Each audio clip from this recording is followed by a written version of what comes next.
I want to introduce you to a carryover champ when it comes to the Parliament. It's none other than Malcolm Roberts, elected as the Queensland One Nation Senator. He's here for 6 years. And Gladys Liu, who was elected with the Liberal Party in the seat of Chisholm, a much greater improvement than the previous member. One and all, hello, congratulations. Thank you. Welcome back and welcome to the building. Thank you. How does it feel? Lovely. Yeah.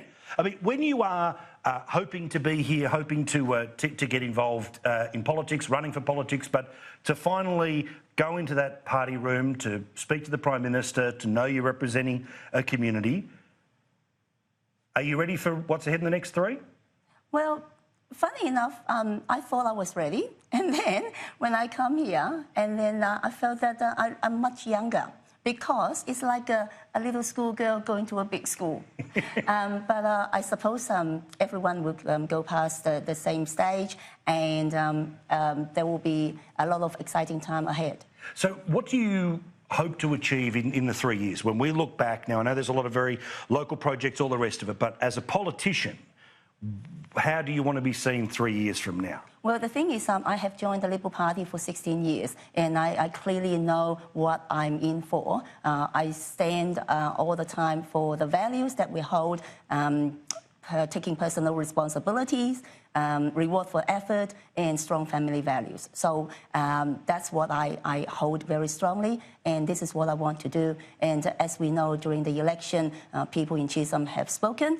They want lower taxes, they want strong economy, and that's what I'm going to deliver for them. Before you're a politician, what did you do? I was a speech pathologist. Wow. First ever. How long, first ever in your family? Well, yes, and also first ever bilingual Chinese-English speech pathologist. Really? So yes. what's the areas of crossover that require something that's different in the Chinese community, and how they're able to express themselves versus the other community? Well, in fact, I was practicing in English. Right, I now understand. Because I can speak Chinese, so I also can practice in Chinese. Fantastic. I thought you were asking me the crossover between speech pathology and politics. Yeah, no. I don't know what that is. Well, I can tell you. Yeah, please. I can tell you. Speech pathology is to help people to communicate better, and with that as my basic training, I hope I can have better communication between the government and people. Very good. All right, well, I've got to make sure my diction is as clear as possible for the next little while. I feel like I've got to sit up straight and quite proper here. Malcolm... Can we get her to give us some consulting on question time? Good idea, good idea. Well, you can just start texting people about it, how better to express themselves. Malcolm, it's been one hell of a long road. From Section 44, after being elected the first time, sweeter the second time around because top of the ticket, in your name, all the rest of it? It is. But, you know, the other benefit, Paul, the really big benefit for me was seeing the community through the Senator's eyes. And I knew before I came here in 2015 that there was a lot of inertia here, a lot of hiding from responsibility, a lot of shoving the blame on other people, avoiding things.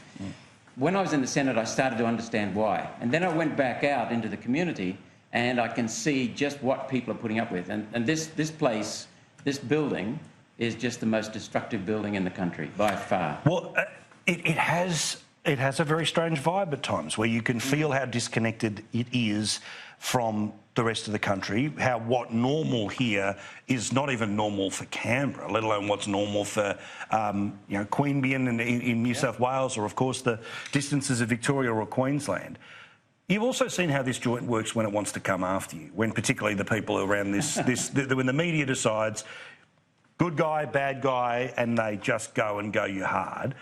What did you learn about the experience of them coming for you that either makes you more battle-hardened, more aware? What's your sense about the media in this place? I think the best thing to do is to take it to them, because what I've also learned, and I've called a number of people on this, I'm starting to do it more and more now, is when they come at me with a smear or a lie or a insinuation, it tells me they don't have any facts or data to beat me in a logical argument. So I prey on that, and I mean P-R-E-Y these days. And so what happens is that I can turn it back onto them and say, just thank you very much for confirming that you don't have any evidence against me. And then they're stuffed. And I've held a couple of journalists accountable over text messages. You know, would you like a chat, Malcolm? yeah, sure, let me Google you first. And then I'd get back to them and say, you told this lie and this lie and this lie, not interested, see you later. Absolutely. I was talking about the differences in the media. I'm fascinated by how the ethnically focused media works in Australia. We're obviously not being able to consume it, whether it's biased, whether it has a tangent, whether it's straight reporting, whether what the agendas are like.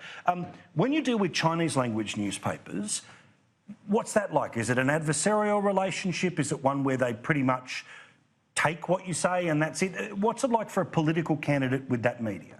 Well, they actually have changed quite a bit this time because, as you know, in my seat, we had 2 Chinese candidates. So they are more intense, whereas in the past, they are very friendly. Basically, like you said, whatever you tell them, they will just write it there. Right. But this time round, they are more critical, and also they follow a lot of what the mainstreams were saying. So instead of they go and find out the answer, that they will just look at what the mainstreams have reported, and basically they have been translating.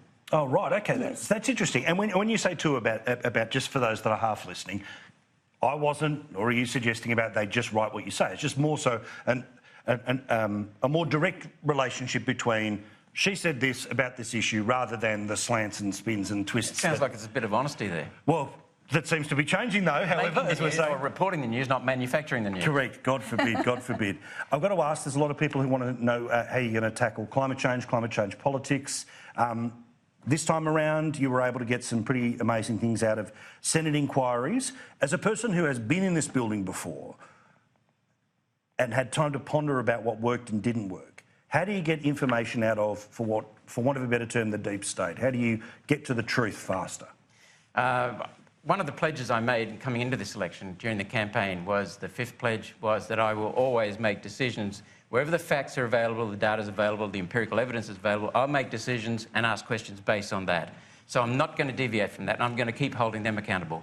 We've got a couple of things, for those who are asking this question or interested, we've got a couple of things up our sleeve that we're going to release as soon as it's politically appropriate. But we're going to end this scam. It is complete bullshit, and we know that, you know that, most of the genuine media know that. We will end it, and we're coming after them. All right, well, watch this space. We'll see what happens. Senator, member, all the best. Thank you very much. Congratulations, and we'll see you again. Plenty of time in the next 3 years, or 6 in your case, mate. What a long run in front of you. Well done.